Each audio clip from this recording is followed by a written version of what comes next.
بسم اللہ الرحمن الرحیم۔ السلام علیکم ناظرین، ہیومن رائٹس واچ کے اس ایڈیشن کے ساتھ آپ کا میزبان محمد طارق خان آپ کے سامنے موجود ہے۔ ناظرین، اس پروگرام میں ہم آپ سے انسانی حقوق کے حوالے سے بات کرتے ہیں اور انسانی حقوق سے متعلقہ جتنے بھی ایشوز اس وقت ہمارے معاشرے میں موجود ہیں ان کی نشاندہی، ان کے حل کی نشاندہی کی جاتی ہے۔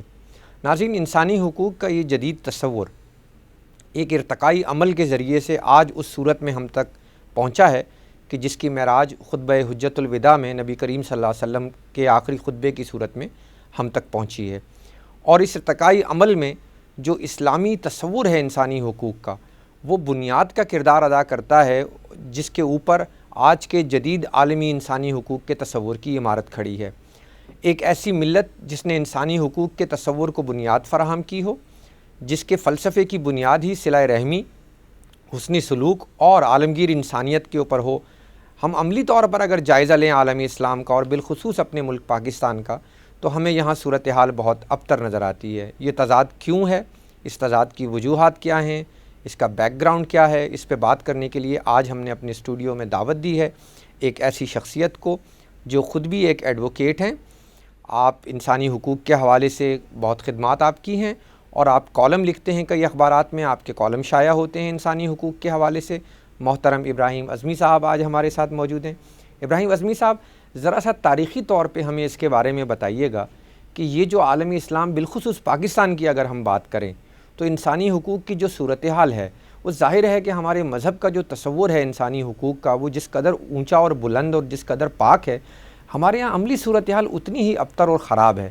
اس کے کیا وجوہات ہیں؟ دیکھیں، اگر اس کی ابتدا دیکھیں تو ہمیں نظر آتا ہے کہ جب دنیا تخلیق کی گئی تو جو طاقتور آدمی تھا وہ کمزور سے چھین لیتا تھا، تو کمزور کے حقوق نہیں تھے۔ پھر جب انسان نے ارتقاء کا عمل طے کیا تو کچھ لوگ ایسے تھے جو جسمانی طور پہ تو کمزور تھے لیکن ذہنی طور پہ وہ طاقتور اور عیار تھے۔ انہوں نے اپنی چالاکی سے پھر پیسہ بنایا اور لوگوں پہ ظلم شروع کیا۔ تو اس کی انتہا جو ہے وہ حضرت صلی اللہ علیہ وسلم کے خطبہ حجۃ الوداع سے ہوتی ہے کہ وہ زمانہ تھا، وہ دور تھا کہ جب بیٹیوں کو زندہ دفن کر دیا جاتا تھا، عورتوں کے حقوق کا کوئی تصور نہیں تھا، غلاموں کے حقوق کا کوئی تصور ہی نہیں تھا، ان سے جانوروں سے بدتر سلوک کیا جاتا تھا۔ تو حضرت صلی اللہ علیہ وسلم کو رحمۃ للعالمین اسی لیے کہا جاتا ہے کہ جتنے بھی مظلوم لوگ تھے حضور اکرم صلی اللہ علیہ وسلم نے ان پہ دست شفقت رکھا۔ اب کوئی آدمی مظلوم کیوں ہوتا ہے؟ مظلوم وہ ہوتا ہے جو کمزور ہوتا ہے۔ جو کمزور ہوتا ہے اسے انسانی حقوق کی ضرورت پڑتی ہے۔ اب یہ کمزور کوئی عورت بھی ہو سکتی ہے، کوئی بچہ بھی ہو سکتا ہے، کوئی غلام بھی ہو سکتا ہے، کوئی اقلیت بھی ہو سکتی ہے، اور کوئی کسی طاقتور پارٹی کے مقابلے میں کوئی کمزور پارٹی ہو سکتی ہے جس کی فالوئنگ کم ہو۔ اب دیکھیں کہ حضور صلی اللہ علیہ وسلم نے کہا کہ یتیم کے سر پہ شفقت کا ہاتھ رکھنا، آپ کو جتنے اس کے بال ہوں گے اس بچے کی اتنی نیکی ملے گی۔ اب پہلی بات تو یہ کہ حضور صلی اللہ علیہ وسلم خود نبی تھے، خود یتیم تھے، اور وہ ذاتی طور پہ جانتے تھے کہ یتیم کے ساتھ کیا ہوتا ہے۔ یتیم اس لیے کمزور سمجھا جاتا ہے کہ ہر آدمی کی وہ اتنی عزت ہوتی ہے اور اتنی اہمیت ہوتی ہے جتنی کہ اس کے باپ کی ہوتی ہے۔ اگر اس کا باپ امیر ہے، طاقتور ہے، تو اس حساب سے ہوگا۔ اگر وہ بچہ کسی حکمراں کا بچہ ہے تو اس کی اسی حساب سے اہمیت ہوگی۔ ہر آدمی چاہتا ہے کہ مجھے اس کے عوض کیا ملے گا دنیا میں۔ اب ایک یتیم چھوٹا سا بچہ ہوتا ہے، اگر 8-10 سال کا ہے اور اس کے باپ نے کوئی جائیداد اور ورثہ بھی نہیں چھوڑا تو عام آدمی سمجھتا ہے کہ یہ تو جسمانی طور پہ میرا کچھ بگاڑ نہیں سکتا، اور اس سے مجھے حاصل کیا ہوگا، میں اس پہ کیوں اپنا پیسہ اور وقت لگاؤں۔ تو حضور صلی اللہ علیہ وسلم نے سب سے پہلے یتیم کے سر پہ شفقت کا ہاتھ رکھنے کا حکم دیا۔ تو انسانی حقوق کا تصور تب پیدا ہوا کہ جب معاشرے کے اندر کچھ کمزور لوگ تھے اور کچھ طاقتور لوگ تھے۔ اب یہ طاقتور لوگ کوئی بھی ہو سکتے ہیں، حکمراں بھی ہو سکتا ہے، دولت مند بھی ہو سکتا ہے، اور جاگیردار بھی ہو سکتا ہے۔ اب سوال یہ پیدا ہوتا ہے کہ میں کسی کی حق تلفی کرنے سے کیوں روک رہا ہوں؟ اس کی 3 وجوہات ہیں۔ مجھے 3 وجوہات ہیں جو روکتی ہیں کہ میں دوسرے کو نہ ماروں، کسی کا حق نہ ماروں، کسی سے زیادتی نہ کروں۔ پہلی بات تو یہ کہ اگر میں کسی کو ماروں گا تو میں سمجھتا ہوں کہ وہ بھی مجھے پلٹ کے مارے گا۔ اگر میں کسی کو 2 مکے مارتا ہوں تو ایک تو وہ بھی مجھے مارے گا۔ اب اگر میرے اندر 1 مکہ کھانے کا حوصلہ نہیں ہے تو میں اس کو نہیں ماروں گا۔ یعنی رد عمل کا خوف ہے۔ رد عمل کا خوف ہے کہ اگر میں ماروں گا تو وہ بھی مارے گا۔ دوسری بڑی وجہ یہ ہوتی ہے کہ سمجھے یہ فرد تو میرا مقابلہ نہیں کر سکتا، لیکن قانون ہے، عدالت ہے، پولیس ہے، وہ مجھے پکڑے گی۔ تو آدمی اس وجہ سے رک جاتا ہے۔ لیکن آپ دیکھیں کہ جاگیردار معاشروں میں ایسے وڈیرے چودھری زمیندار ہوتے ہیں کہ جو کمزور کی حق تلفی کر جاتے ہیں، اور پولیس اور انتظامیہ بھی ان کے انڈر میں ہوتی ہے، تو اس کو نہ وہ آدمی کمزور اس کا کچھ بگاڑ سکتا ہے، اور پولیس اور انتظامیہ اس کی جیب میں ہوتی ہے۔ اب تیسری وجہ کسی آدمی کو ظلم سے روکنے کی یہ ہوتی ہے کہ وہ سمجھتا ہے کہ ممکن ہے کہ اللہ تعالیٰ مجھے قیامت کے دن اس کا بدلہ دے۔ یہ تیسری سب سے بڑی اہم وجہ ہے کہ آدمی کسی پہ ظلم کرنے سے روکتا ہے کہ آج یہ کمزور ہے، آج یہ بے بس ہے، اگر میں نے اس پہ ظلم کیا تو مجھے قیامت کے دن اس کا حساب دینا پڑے گا۔ یعنی جزا و سزا کا وہ تصور کہ آدمی مرنے کے بعد اپنے اعمال کے لیے جواب دہ ہے، بالکل، اور وہاں پر اس کو جزا یا سزا ملے گی جو بھی وہ کرے گا۔ بالکل، اگر روز آخرت کا تصور نہ ہو تو دنیا کا نظام ہی پورا بگڑ جائے گا، ہر آدمی فرعون بن جائے گا، کوئی کسی سے ڈرے گا نہیں۔ اگر کسی پہ ظلم ہوتا ہے تو ہم اس لیے خوفزدہ ہو جاتے ہیں کہ یہ ہم پہ بھی ہو سکتا ہے۔ اچھا، اگر آپ کی بات کو میں درست سمجھاؤں اعظمی صاحب، تو میں یہ آپ نے جو 3 نکات بیان کیے ہیں، پہلا نکتہ تو یہ ہے کہ رد عمل کے خوف سے آدمی کسی کے بھی حقوق کی خلاف ورزی کرنے سے رکتا ہے۔ دوسرا جو اس کے راستے میں رکاوٹ ہے یا ڈیٹرنس ہے، وہ ریاست، قانون یا دنیاوی جو بھی معاشرہ یا سوسائٹی ہوتی ہے، وہ دوسری رکاوٹ ہوتی ہے۔ اور تیسری بڑی جو رکاوٹ ہے وہ مذہب ہے یا جزا اور سزا کا وہ تصور ہے کہ جو موت کے بعد اس کے ساتھ جو کچھ ہونے لگا ہے۔ تو یہ 3 ہیں۔ تو اس لحاظ سے تو جو مذہبی آدمی ہوا اس کو انسانی حقوق کا زیادہ پاسدار ہونا چاہیے۔ بالکل، ویسے تو اگر دیکھا جائے تو اس کو زیادہ پاسدار ہونا چاہیے، لیکن سوال یہ پیدا ہوتا ہے کہ اس مذہبی آدمی نے اپنے آپ کو صرف روزے اور نماز تک محدود رکھا ہوا ہے، یہ وہ دین کا صحیح فہم رکھتا ہے؟ وہ سمجھتا ہے، ہم نے بے شمار ایسے لوگ دیکھے ہیں کہ جو حج بھی کرتے ہیں، عمرہ بھی کرتے ہیں، لیکن جب وہ مارکیٹ اور بازاروں میں بیٹھتے ہیں تو ہمیں لگتا ہے کہ یہ انسانی حقوق کا خیال نہیں رکھ رہے، یہ نہیں سمجھ رہے کہ میں گاہک کو کیسا مال دے رہا ہوں، یہ نہیں سمجھتے کہ میں نے اگر کسی سے زبان کر لی ہے تو مجھے وعدے کا پاس کس حد تک کرنا ہے۔ وہ اس چیز کا خیال نہیں رکھتے کہ اگر میں نے کسی کو کوئی چیز بیچی ہے، اب اس چیز کی قیمت بڑھ گئی ہے تو چونکہ اخلاقی طور پہ میں دینے کا پابند ہوں تو میں اسے دے دوں۔ تو مارکیٹ میں بیٹھ کے حضور صلی اللہ علیہ وسلم نے کہا ہے کہ مسجد جو ہے وہ پسندیدہ جگہ اور بازار جو ہے وہ ناپسندیدہ جگہ۔ ناپسندیدہ جگہ اسی وجہ سے ہے کہ آدمی وہاں جا کے بالکل پیسے میں کھو جاتا ہے۔ کوئی بھی بات ہوتی ہے تو وہ رقم، پیسے اور مال و دولت کے حوالے سے کی جاتی ہے۔ اگر کسی سے پوچھا جائے کہ آپ کے والد صاحب کی طبیعت کیسی ہے تو وہ کہے گا کہ جی 8 آنے طبیعت اب اس کی ٹھیک ہو گئی ہے۔ پھر پوچھا جائے گا تو وہ کہے گا جی اب 12 آنے طبیعت ٹھیک ہے۔ یعنی انسان کے مزاج کی اور اس کی بیماری کا پیمانہ بھی مال و دولت سمجھا جاتا ہے۔ تو یہی وجہ ہے کہ بہت سارے لوگ مذہبی ہوتے ہیں لیکن چونکہ ان کو دین کا صحیح فہم نہیں ہوتا، وہ تصور فہم سے آگاہ نہیں ہوتے، اسی لیے وہ جب مارکیٹ میں جاتے ہیں یہ دنیاوی معاملات طے کرتے ہیں تو وہ اسلام کی جو صحیح ہدایت ہیں اس کو وہ نظر انداز کر دیتے ہیں۔ اچھا، یہ بتائیے گا کہ اس وقت ہمارے ملک پاکستان کے اندر بنیادی انسانی حقوق کے حوالے سے جو بڑے ایشوز ہیں، جب بھی ان کی بات ہوتی ہے تو یہاں بہت ساری تنظیمیں ہیں جو ہم دیکھتے ہیں کہ وہ کھڑی ہو جاتی ہیں، شور بھی مچاتی ہیں، اور اکثر کے اندر آپ کو یہ سننے کو ملتا ہے کہ جی یہ مذہب کی وجہ سے یا اسلام کی وجہ سے یا مولوی کی وجہ سے اس طرح بات ہو رہی ہوتی ہے۔ تو یہ کیا ہے؟ یہ جو مسائل ہیں ہمارے یہاں، بنیادی مسائل کو اگر ہم پہلے تو آئیڈینٹیفائی کر لیں، مسائل ہیں کیا، اور پھر یہ کہ اس کے پیچھے عوامل کیا ہیں، آخر اتنی خلاف ورزی جو ہو رہی ہے ہمارے یہاں، اس کی بنیادی عوامل کیا ہیں، وجوہات کیا ہیں اس کی؟ دیکھیں، ہمیں یہ ماننا پڑے گا کہ انسانی حقوق کو نعرے کے طور پہ مغرب نے متعارف کرایا۔ اگر خطبہ حجۃ الوداع دیکھیں تو ان سے زیادہ انسانی حقوق کا سب سے بڑا چارٹر یہی ہے، لیکن چونکہ اب مغرب نے اس کو انسانی حقوق کے طور پہ اٹھایا تو اس میں عورتوں کے حقوق کے حوالے سے ان کو مظلوم سمجھا گیا۔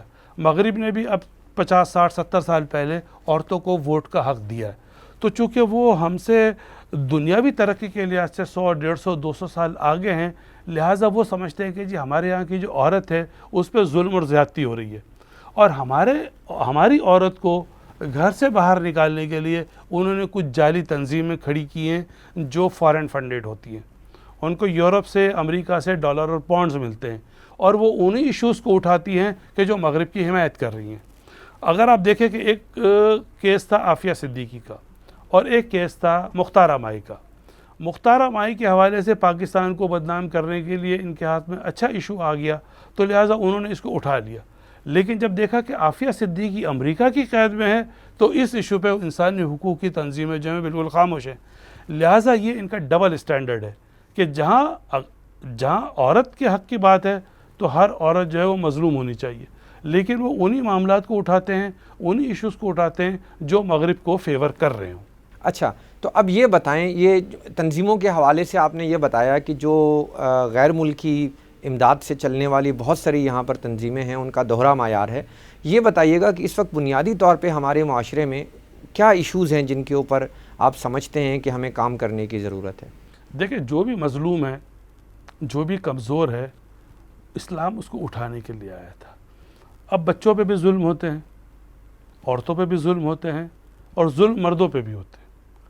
اب اگر کہا جائے کہ عورت ہمیشہ مظلوم ہے اور مرد ہمیشہ ظالم ہے تو یہ غلط بات۔ عورت اگر معاشی طور پہ مستحکم ہے، اس کے پاس پیسہ ہے، وہ جسمانی طور پہ طاقتور ہے، تو اگر اس کا شوہر بھی ہے تو وہ شوہر کو اپنے دباؤ میں رکھے گی۔ ہم جو زن مرید کی جو اصطلاح استعمال کرتے ہیں، یہ کیا ہے؟ یہ عورت کا ڈومینیشن ہے نا۔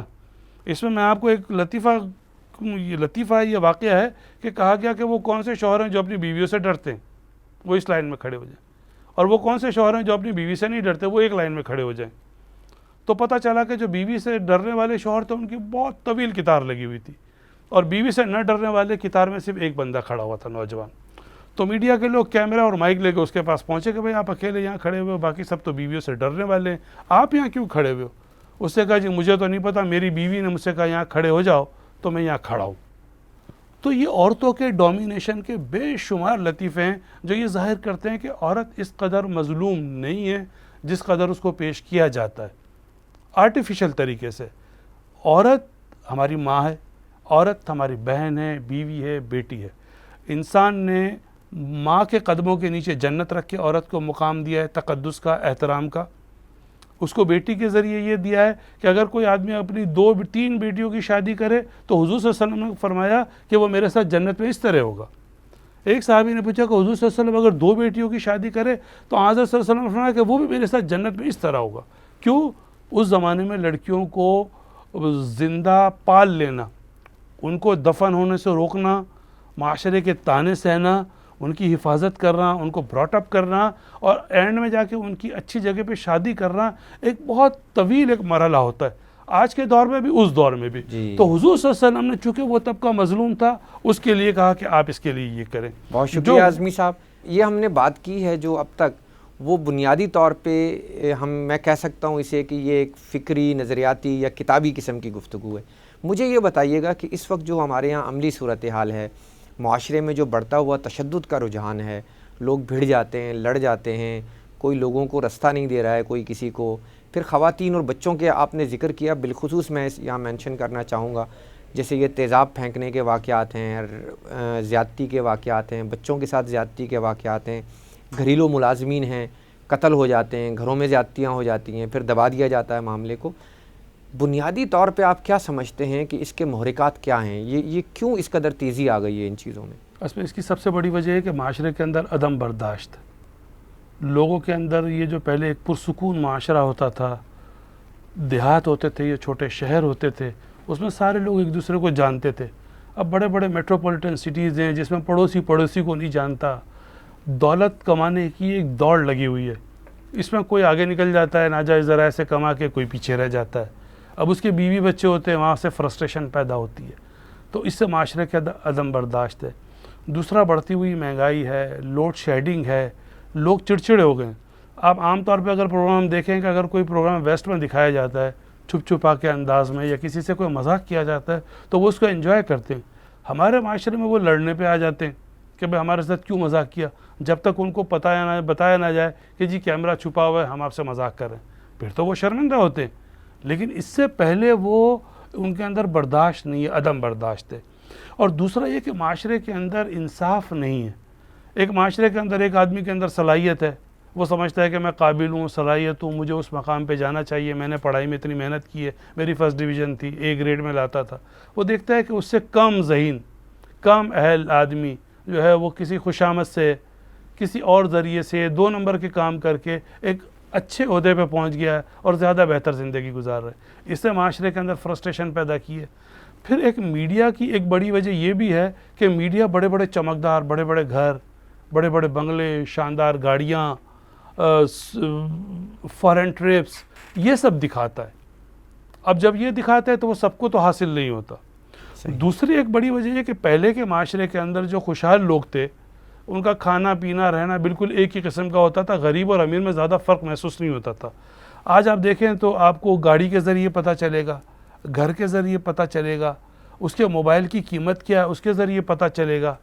حتیٰ کہ اتنا فرق پیدا ہو گیا ہے کہ پہلے کے دور میں اگر آپ آج سے 20-25 سال پہلے دیکھیں تو کوئی اجتماع یا پروگرام ہو رہا ہوتا ہے تو ایک آدمی آتا تھا گلاس اور جگ میں پانی لے کے سب کو پلاتا تھا. کروڑ پتی لوگ، ارب پتی لوگ، بڑے بڑے سرمایہ دار، بڑے بڑے ملونر اسی جگ اور گلاس سے پانی پیتے تھے جو نلکے کا بھرا ہوا ہوتا تھا. آج آپ دیکھیں کہ منرل واٹر آ گیا ہے. تو ہر جگہ فرق ہو گیا. پہلے جو بڑے امیر اور خوشحال لوگ تھے وہ اتنے زیادہ فارن ٹرپس نہیں کرتے تھے. طبقاتی تفریق اتنی زیادہ ہو گئی ہے کہ معاشرے کے اندر فرسٹریشن ہے، عدم برداشت ہے. پھر یہ کہ میڈیا ایک چھوٹی سے چھوٹی چیز کو بھی جو ہے وہ ایکسپوز کر دیتا ہے. کوئی بھی چیز آتی ہے، اب چونکہ ایکسیس آف انفارمیشن بہت زیادہ ہو گیا ہے، لوگوں کو پتہ چل جاتا ہے موبائل کے ذریعے، سوشل میڈیا کے ذریعے، اخبارات کے ذریعے، ٹی وی چینلز کے ذریعے ساری چیزیں لوگوں کو فوراً پتہ چل جاتی ہیں. جو چیز پہلے ایک دیہات تک یا شہر تک محدود رہتی تھی یا اخبار میں ایک چھوٹی سی خبر آ جاتی تھی، اب یہ بڑی خبر بن جاتی ہے. لوگوں کو خبر تو بن جاتی ہے. یہ بتائیے گا کہ یہ جو خبر ہے اس کے پیچھے حقیقت کتنی ہوتی ہے، افسانہ کتنا ہوتا ہے، بڑھا چڑھا کر بیان کرنے کا یا بلا تحقیق بیان کرنے کا، یہ کس قدر اس میں ہاتھ ہے؟ اور دوسرا جو اس کے جو لوگ یہ وائلیشن کے اندر انوالو ہیں، آپ کیا سمجھتے ہیں کہ ہمارے ہاں کون سا وہ طبقہ ہے، کون سے وہ لوگ ہیں جو زیادہ انسانی حقوق کی خلاف ورزی کے مرتکب ہو رہے ہیں؟ اور مورد الزام تو ظاہر ہے کہ پھر کسی نہ کسی کو لوگ ٹھہراتے ہیں، لیکن بنیادی طور پہ ہے کہ کون پیچھے اس کے؟ دیکھیں، آپ کے پہلے سوال کا جواب یہ کہ رائے کا پہاڑ بنا دینا. جی، جب رائے ہوگی تو پہاڑ بنے گا نا. کچھ نہ کچھ تو ہوتی ہے، کوئی نہ کوئی حقیقت ہوتی ہے، پھر اس کو زیب داستان کے لیے بڑا چڑھا کے پیش کر دیا جاتا ہے. میڈیا میں آ جاتی ہے، ایک چیز پھیل جاتی ہے، ایک چیز ایکسپوز ہو جاتی ہے. ایک چیز تو یہ بہت بڑا مسئلہ ہے. دوسرا آپ نے سوال پوچھا کہ یہ کون لوگ ہیں معاشرے کے وہ طبقات. معاشرے کے وہ طبقات ہیں جو طاقتور ہیں، جو سمجھتے ہیں کہ اگر ہمارے گھر میں کوئی ملازم کام کر رہا ہے تو یہ بیچارہ غریب ہے، 500 700 800 روپے اس کا باپ یا ماں آ کے مہینے میں لے جاتی ہے، تو یہ بچی ہمارا کیا بگاڑ لے گی. گھر کا ہر فرد اس سے کام لے رہا ہوتا ہے، چھوٹے چھوٹے کام اس سے لیے جا رہے ہوتے ہیں. پھر اگر کوئی غلطی ہو جائے، کوئی کپ ٹوٹ جائے تو پھر اس کو مار پیٹ کی جاتی ہے. جیسا میں نے شروع میں کہا کہ وہ بچہ اس کا کچھ نہیں بگاڑ سکتا، قانون کچھ نہیں بگاڑ سکتا. اب اگر خوف خدا بھی ختم ہو جائے تو جو تیسری جو دیوار ہے وہ گر جائے گی. پھر انسان جو ہے وہ پھر انسان نہیں رہتا، وہ بھی شیطان بن جاتا ہے. نہ اس کو یہ خوف ہے کہ یہ بڑھ کے یہ چھوٹا سا بچہ 10-12 سال کا مجھے مارے گا، اس کے ماں باپ میرا کچھ بگاڑ نہیں سکتے، قانون میرا کوئی بگاڑ نہیں سکتا. اب چونکہ میڈیا کا فائدہ یہ ہو کہ کوئی چیز اگر میڈیا پہ رپورٹ ہو جاتی ہے تو بڑے سے بڑا کتنا بھی طاقتور آدمی کیوں نہ ہو وہ پھر ایکسپوز ہو جاتا ہے، بڑی حد تک وہ گرفتار ہوتا ہے، خاندان میں اس کی بدنامی ہوتی ہے. یہ میڈیا کا ایک بہت بڑا فائدہ ہے. لیکن اس کے باوجود بھی جب تک تیسرا اور آخری دیوار جو خوف خدا کی ہے وہ اگر برقرار نہ ہو تو انسان کو شیطان بننے میں ایک لمحے کی دیر نہیں لگتی. طاقتور جو ہے، کچھ طبقات ہیں ہمارے معاشرے میں جو ظاہر ہے کہ ظالم کا روپ دھار لیتے ہیں اور انسانی حقوق کی خلاف ورزی کے. مجھے بتائیے گا کہ کون ہیں یہ لوگ، یہ ہیں کون؟ دیکھیں، جس کے پاس بھی طاقت ہوتی ہے، جیسے کہ ہم نے شروع میں کہا کہ اگر اس کو خوف خدا نہ ہو، معاشرے کا ڈر نہ ہو، یہ ڈر نہ ہو کہ جی یہ پلٹ کے مجھ پہ حملہ کرے گا یا مجھ پہ یہ بدلہ لے سکتا ہے، تو پھر اس کو ظلم کرنے سے پھر کوئی نہیں روک سکتا. اب اس میں جو بھی طاقتور طبقات ہیں، یہ فوج کے جنرل ہو سکتے ہیں، یہ باوردی لوگ ہو سکتے ہیں، یہ کوئی استاد بھی ہو سکتا ہے دیہات کا، یہ کوئی مولوی صاحب بھی ہو سکتے ہیں کسی مدرسے کے، یہ کوئی جاہل شوہر بھی ہو سکتا ہے نا، یہ کوئی بیچارہ غریب اور مظلوم بے روزگار باپ بھی ہو سکتا ہے کہ جو اپنے بچوں کو مار رہا ہے بھوک کی وجہ سے. تو جو بھی طاقتور طبقات ہوتے ہیں، جیسے کہ میں نے شروع میں کہا کہ معاشرے کے اندر انصاف نہیں ہے، اور انصاف نہیں ہے تو اس سے فرسٹریشن پیدا ہوتی ہے. اس میں میڈیا نے ایک تو یہ کہ چیزوں کو ایکسپوز کر دیا، انفارمیشن دے دی، اور دوسرے معاشرے نے لوگوں کے بڑے بڑے گھر، قیمتی گاڑیاں، شاندار کپڑے، یہ سب دکھا کے معاشرے نے اور زیادہ فرسٹریشن پیدا کی ہے. تو تمام لوگ تو قناعت پسند نہیں ہیں. اب جس کو نہیں ملتا وہ یہ سوچتا ہے کہ جی میرے ساتھ حق تلفی ہوئی ہے. تو اگر کہا جاتا ہے کہ جی ہم حسد نہ کریں، ہمارے دل میں کینہ نہ ہو، تو اسلام جو ہے وہ اس چیز کو ایک باؤنڈری بناتا ہے کہ جی آپ حسد نہ کریں، اپنے بھائی سے کینہ نہ کریں. ممکن ہے اللہ تعالیٰ نے اس کو دیا تو اس کے اندر کوئی خوبی ہو جو بظاہر ہمیں نظر نہیں آتی. تو یہ ساری وجوہات ہیں جو مطلب معاشرے کے ایسے طبقات جو ظلم کرتے ہیں ان کو ظلم سے روک سکتی ہے. لیکن آپ دیکھیں کہ ابھی پچھلے دنوں یہ جو 5 لڑکیاں جو تھیں ان کے ساتھ زیادتی ہوئی ہے کہ یہ کہیں اکیلی کہیں جا رہی تھیں اور کچھ باوردی لوگوں نے ان کے ساتھ زیادتی کی, ان کی تحقیقات ہو رہی ہے. بارڈر فورسز سے ڈیرہ غازی خان میں ان کو جو سسپینڈ کر دیا گیا. تو کہنے کا مطلب یہ کہ ایک تو یہ کہ وہ لڑکیاں چونکہ وہ سمجھ رہے تھے کہ یہ کمزور ہیں, ان کے ساتھ کوئی ہے نہیں, قریب میں ان کا کوئی گھر بھی نہیں ہے اور ہم باوردی ہیں, ہمارا علاقہ ہے, ہم جو چاہیں گے کریں گے. اب دیکھیں اگر میڈیا نہ ہوتا تو یہ چیز زیادہ ایکسپوز نہ ہوتی. پہلے بھی ظلم ہوتا تھا, زیادتی پہلے بھی ہوتی تھی, لیکن لوگوں کو پتہ نہیں چلتا تھا. اب چونکہ میڈیا کی وجہ سے لوگوں کو پتہ چل جاتا ہے تو ظالم جو ہے وہ سامنے آنے لگے. اب دوسری ایک وجہ یہ ہے, یہ سمجھ میں آتی ہے کہ ہر فرد کو اپنی حفاظت خود بھی کرنی چاہیے. اگر خواتین ہیں تو اسلام یہ کہتا ہے کہ کوئی خاتون حج پہ جو مقدس سفر ہے اس پہ بغیر محرم کے نہیں جا سکتی. ابھی 5 خواتین جو تھیں وہ بغیر محرم کے, ان کے ساتھ نہ کوئی باپ تھا نہ بھائی تھا, یہ اکیلی گھوم رہی تھیں. تو یہ بھی ایک بڑی وجہ. اب کچھ خواتین کہتی ہیں کہ بھئی یہ ان کا ذاتی معاملہ ہے. ایک بات جو انسانی حقوق کی خواتین کی تنظیموں کی ہمیں اپیل کرتی ہے وہ یہ کہ ہم اپنے بچوں کو یہ نہ کہیں کہ جی تم اپنی ماں کی عزت کرو, اپنی بہن کی عزت کرو, اپنی بیٹی کی عزت کرو, بلکہ وہ اچھی بات ہے کہ وہ یہ کہتی ہیں کہ ہمیں بچپن سے لوگوں کو سکھانا چاہیے کہ تم عورت کی عزت کرو. اب انسانی حقوق کے کوئی نہ کوئی چیپٹرز جو ہیں وہ ہمارے 7ویں 8ویں 9ویں 10ویں میں یہ ہونے چاہیے. اسٹیپ بائی اسٹیپ ان کا جو معیار ہے وہ بڑھتا رہنا چاہیے جیسے جیسے بچے کی عمر بڑھ رہی ہے اور جیسے جیسے اس کے علم میں اضافہ ہو رہا ہے, تاکہ وہ انسان کو انسان سمجھے. اور اگر کوئی طاقتور ہے, اللہ تعالیٰ نے کسی کو طاقت دی ہے, جسمانی طور پہ طاقت دی ہے, ذہنی طور پہ طاقت دی ہے, پیسے کی طاقت دی ہے, یہ اقتدار کی طاقت دی ہے, تو اس طاقت کو اگر وہ اللہ کی امانت سمجھ رہا ہے کہ میں جی یہ میرے پاس ایک طاقت اللہ تعالیٰ نے دی ہے تو میں اس کو بہتر طریقے سے کام میں لوں, تب تو انسانی حقوق کا بڑی حد تک یہ جو استحصال ہوتا ہے وہ نہیں ہوگا. ورنہ آپ کسی کو کیسے روک سکتے ہیں؟ جی بالکل. اچھا یہ بتائیے گا, آپ نے کہا کہ کسی کو کیسے روک سکتے ہیں, تو یہ بتائیے گا کہ اگر کہیں پر لوگ اپنی حدود سے تجاوز کر رہے ہیں اور یہ خلاف ورزیاں ہو رہی ہیں, اور ظاہر ہے ہم روز دیکھتے ہیں ہمارے معاشرے میں ٹارگٹ کلنگ ہو رہی ہے, اغوا برائے تاوان ہو رہا ہے, سڑکوں پر حادثات ہو رہے ہیں, خواتین کے ساتھ زیادتی کے ایشوز ہیں, تیزاب پھینک دیا جاتا ہے, بچوں کے ساتھ زیادتی کے معاملات روز سامنے آ رہے ہیں, قتل کر دیے جاتے ہیں زیادتی کے بعد, یہ سب کچھ ہو رہا ہے. اس کو روکنے کی ذمہ داری کس کے اوپر ہے؟ ذمہ دار کس کو ٹھہرائیں گے آپ؟ ہر کیس کے بالآخر کوئی ذمہ داری تو لے گا نا کہ یہ جو ہو رہا ہے کون ذمہ دار ہے؟ دیکھیں بحیثیت مجموعی تو یہ معاشرے کی ذمہ داری ہے, لیکن اگر ہم دیکھیں تو ہمارا پولیس کا سسٹم اور جوڈیشل سسٹم بھی جس میں خامیاں ہیں, جس میں جسٹس ڈیلے ہوتا ہے, جتنے لوپ ہول ہیں, تو اس کی ایک بڑی وجہ کہا جاتا ہے کہ قانون وہ دائرہ ہے, ایسا جال ہے مکڑی کا جس میں چھوٹا جانور تو پھنس جاتا ہے اور بڑا اس کو توڑ کے نکل جاتا ہے. تو قوانین ایسے ہونے چاہیے کہ لوگوں کو جلد از انصاف ملے. انصاف کے جو مراحل ہیں, اپیل در اپیل, اس میں تھوڑا کمی آنی چاہیے اور لوگوں کو فوراً سزا ملتی ہوئی نظر آنی چاہیے. انصاف ہونا بھی چاہیے اور انصاف ہوتا ہوا نظر آنا چاہیے. اسلام میں اگر کہا جاتا ہے کہ جی آپ اس کا ہاتھ کاٹ دیں جس سے چوری کی ہے, اب یہ 10 روپے کی چوری کرنے والے کے ہاتھ تو اسلام کاٹنے کا نہیں کہہ رہا, ایک مخصوص مقدار کی حد تک چوری کرے گا. تو آپ دیکھیں کہ سعودی عرب میں لوگ زیورات کی دکانیں کھلی چھوڑ کے چلے جاتے ہیں, اور آپ کے ہاں جو ہے وہ اگر 10 روپے کا نوٹ پڑا ہو تو لوگ اس کو اٹھانے کی کوشش کرتے ہیں. تو کہنے کا مطلب یہ ہے کہ اگر ہمارے ہاں جو عدالتی نظام ہے وہ تھوڑا فاسٹ ہو جائے, لوگوں کو جلد از جلد سزا ملنے لگے, تو معاشرے کے وہ طبقات جو ظلم کرتے ہیں وہ عبرت کا نشان بن جائیں گے اور وہ پھر ظلم نہیں کریں گے. بالکل ٹھیک ہے. عدالتی نظام میں بہتری ہونی چاہیے, اور جو قانون کے اوپر عمل درآمد کرنے کی ذمہ داری ہے وہ ظاہر ہے کہ لا انفورسمنٹ پولیس ہے یا دیگر جو ادارے ہیں ان کی ذمہ داری ہے. قوانین بنانا کس کی ذمہ داری ہے؟ قوانین تو بنانا اسمبلی کی ذمہ داری ہے نا, لیکن قوانین کی ہمارے کوئی کمی نہیں ہے. قوانین بے شمار ہیں, کوئی چیز ایسی نہیں ہے جو قانون نہ ہو. یہ جو خواتین کے لیے جو حقوق کے لیے الگ جو بنایا جا رہا تھا وہ بھی اگر دیکھا جائے تو یہ قانون ٹھیک ہے, ہر جگہ بکھرا ہوا ہے کہ جی خواتین پہ زیادتی نہیں ہونی چاہیے, جو گھریلو ملازمین ان پہ زیادتی نہیں ہونی چاہیے. تو تعزیرات پاکستان میں بے شمار سزائیں, اس کے علاوہ لیبر ایکٹ لا میں بہت ساری سزائیں. اگر فیکٹری کے ملازم پہ زیادتی نہیں ہونی چاہیے تو اس کے لیے قوانین ہیں. تو ہمارے یہاں قوانین کی کسی چیز کی کمی نہیں ہے, اصل چیز اس پہ عمل درآمد ہے. جب تک عمل درآمد نہیں ہوگا, انصاف ہوتا ہوا نظر نہیں آئے گا, آپ ظالم کو نہیں روک سکتے کہ وہ ظلم سے باز آ جائے. ظالم کو روکنے کے لیے آپ کہتے ہیں کہ قوانین پر عمل درآمد بہت ضروری ہے, اور عمل درآمد نہیں ہو سکتا اس کی بھی وجوہات آپ بیان کرتے ہیں. یہ بتائیے گا کہ ہمارے یہاں جو مختلف طبقات ہیں معاشرے کے، ظاہر ہے کہ حکومت ایک طرف ہے، عدلیہ ایک طرف ہے، لا انفورسمنٹ ایجنسیز ایک طرف ہیں، لیکن یہاں پر ہمارے پاس میڈیا بھی موجود ہے، سول سوسائٹی بھی موجود ہے، تعلیمی ادارے بھی موجود ہیں اور دیگر بھی طبقات ہیں. تو آپ کیا سمجھتے ہیں کہ اس میں کس کس کا کیا کیا رول اس میں ہے ہیومن رائٹس کے حوالے سے؟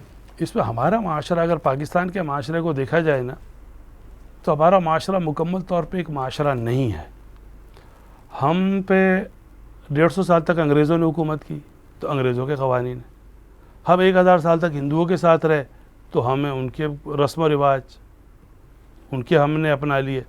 انگریزوں نے جن لوگوں کو زمینیں جاگیریں دی تو جاگیردار اور وڈیرے آ گئے تو ان کے رسم و رواج ہمارے اندر ہیں. مسلمان ہیں تو ہمارے اندر وہ ایک مسلمانیت ہے. تو 4 الگ الگ سلسلوں میں ہم چل لیں. یہ تو مکمل طور پر مسلمان بن جائیں، پورا اسلام کو اپنا لیں، ہمارا کوئی مسئلہ نہیں ہوگا. پورا ہم یورپین معاشرے میں ڈھل جائیں، کوئی مسئلہ وہاں پیدا نہیں ہوتا. آپ پورا جاگیردارانہ معاشرہ اپنا لیں، ان کے یہاں کوئی مسئلہ نہیں تھا. کوئی لڑکیوں کو وہ تعلیم نہیں دیتے تھے، لڑکیاں الگ شادی کی کوئی مطالبہ نہیں کرتی تھی. اب ایک طرف وہ جاگیردار کہتے ہیں کہ میں اپنی بیٹی کو پڑھاؤں گا، لیکن دوسرے میں 100 سال پہلے والے رواج رکھوں گا اور شادی اس کی جو ہے نا اس بندے سے کروں گا جو اسے 20 سال چھوٹا ہوگا یا 20 سال بڑا ہوگا. تو پھر وہ لڑکی جا کے اپنی پسند کی شادی کرتی ہے. نہ ہم مکمل طور پہ مسلمان ہیں، نہ مکمل طور پہ جاگیردارانہ معاشرہ. پسند کی شادی کر لے تو پھر کیا ہوتا ہے؟ نہیں، پسند کی شادی کر لے تو دیہاتی معاشرہ اسے قبول نہیں کرتا، زمیندار اور جاگیردار. وہ سمجھتے ہیں کہ یہ جو آج ہمارا داماد ہے یہ کل ہماری جائیداد کے لیے کھڑا ہوگا ہمارے بیٹوں سے. وہ باپ جس کے بیٹے بھی ہیں، بیٹیاں بھی ہیں، وہ یہ سوچتا ہے کہ آپس میں شادی ہونی چاہیے. اچھا، اور اسلام کے اندر کیا ہے پسند، یعنی لڑکی اور لڑکے کی رضامندی کتنی ضروری ہے؟ دیکھیں، لڑکی کی اور لڑکی کی دونوں کی رضامندی ضروری ہے. اصل جو ڈسپیوٹ ہے وہ ولی کی رضامندی ہے. اسلام یہ کہتا ہے کہ ولی کی رضامندی، ولی سے مراد جو گارجین ہے، اس کا سرپرست ہے، اس کا باپ ہے، چچا ہے، ماموں ہے، جو بھی ہے، اس کی رضامندی ہونی چاہیے. لیکن ہمارے قوانین نے اور ہماری عدالتوں نے یہ طے کیا ہے کہ اگر لڑکی بالغ ہے تو وہ اپنی مرضی سے شادی کر سکتی ہے. اب اس میں سب سے بڑا اہم مسئلہ، آپ نے ایک چیز نوٹ کی ہوگی کہ جو لڑکیاں شادی کرتی ہیں وہ آپ دیکھا ہوگا کہ وہ لڑکیاں ہمیشہ خوبصورت ہوتی ہیں. یہ خوبصورت لڑکی ہوتی ہے جس سے وہ لڑکا شادی کر رہا ہوتا ہے. آپ تھوڑی دیر کے لیے تصور کریں کہ لڑکی اگر بدصورت ہو اور اس پہ چیچک کے داغ ہوں تو کیا لڑکا اس سے محبت کرے گا؟ لیکن جو اس کے ماں باپ ہوں گے، اس کے بھائی بہن ہوں گے، اس کی بیماری میں علاج کرائیں گے، کوشش کریں گے کہ اس کی شادی ہو جائے. وہ اس بچی کو اپنی بچی سمجھیں گے تو بدصورت اور چیچک زدہ ہے. لیکن چونکہ وہ لڑکی خوبصورت ہے، لہٰذا ایک طرف وہ لڑکا ہوتا ہے جو اس لڑکی سے شادی کرنا چاہتا ہے، ایک طرف اس کی محبت ہے اور ایک طرف ماں باپ کا خلوص ہے. جب وہ دونوں چیزوں کا ٹکراؤ ہوتا ہے تو ہماری عدالتیں، ہمارا آج کا قانون کہتا ہے کہ جی اس کی اہمیت زیادہ ہوگی جو لڑکا محبت کر رہا ہے. یہ فرق ہے. جی، بہت شکریہ ابراہیم اعظمی صاحب. ناظرین، آپ نے ہمارا آج کا پروگرام دیکھا. ابراہیم اعظمی صاحب کے خیالات آپ نے سنے. بنیادی طور پہ ہمارا معاشرہ جو ہے وہ تضادات کا شکار ہے، اور یہی تضادات جو ہیں وہ ہمیں اس صورتحال تک لے آئے ہیں جہاں ہم آج موجود ہیں. اور انسانی حقوق کی جو خلاف ورزی ہے اس کو روکنے کے لیے جن اداروں کو کام کرنا چاہیے، ظاہر ہے وہ ادارے اپنا کردار ادا نہیں کر رہے ہیں، اور میڈیا کو اور تعلیمی اداروں کو اس میں جو کردار ادا کرنا چاہیے وہ اپنا مثبت کردار ادا نہیں کر رہے. ایسے رجحانات کو فروغ دیا جا رہا ہے جس کی وجہ سے جرائم اور تشدد کا رجحان جو ہے وہ بڑھتا جا رہا ہے. ہیومن رائٹس واچ کا آج کا ایڈیشن اختتام پذیر ہوتا ہے. آپ کی خدمت میں دوبارہ حاضر ہوں گے. اس وقت تک کے لیے اللہ حافظ.